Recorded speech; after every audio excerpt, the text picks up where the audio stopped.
Hello, we've got another picture book today for a math lesson called What's New at the Zoo. And I like that this can be done for a few different levels for younger kiddos though. So this is doing some maybe kindergarten through second grade edition. And what this story is there's just math. There's like a little poem and a addition problem on each one.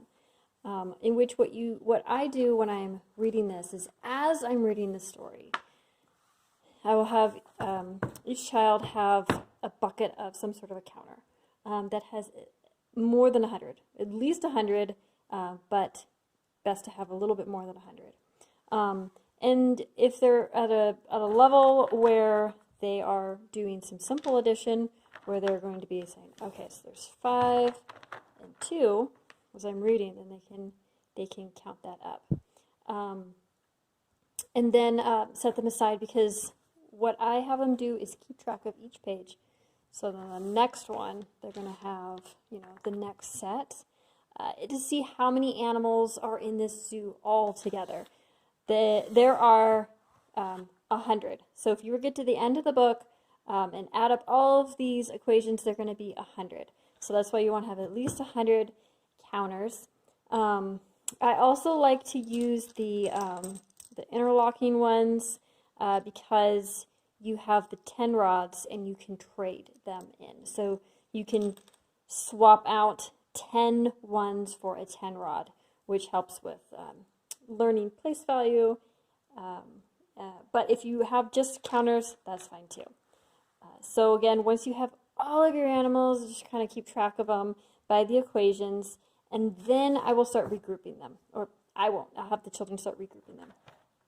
So they've got all of these, let's say we've got all these different equations out, and then start putting them into rows of 10.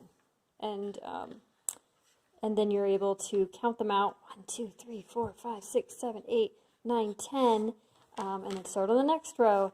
And they should have, in the end, 10 rows of 10.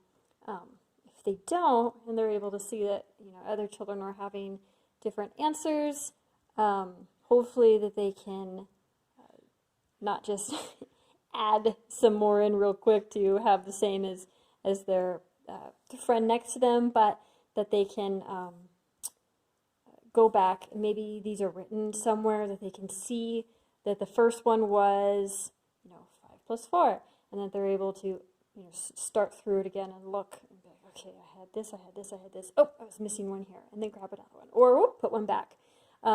So really cool that you can use it on different levels. If you have a younger one and you just want to do per page and not do the huge tally in the end, then that works too.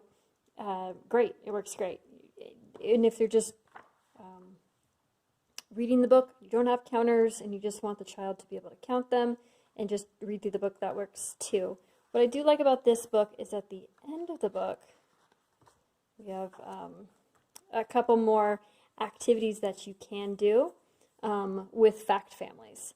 So when you're doing that, I tend to find a way to group them into, so that these somehow look more like elephants. Like maybe you have put these in a little tiny dish with the word elephant, or a picture of an elephant, or something simple like that.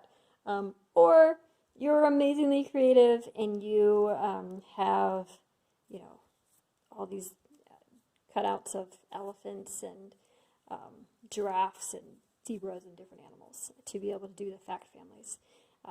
So it's a really cool one too.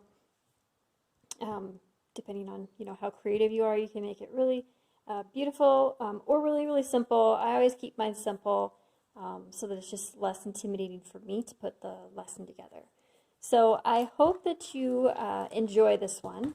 It's fun, good way to get into place value and some simple addition. And stay tuned for some more math picture books. Enjoy!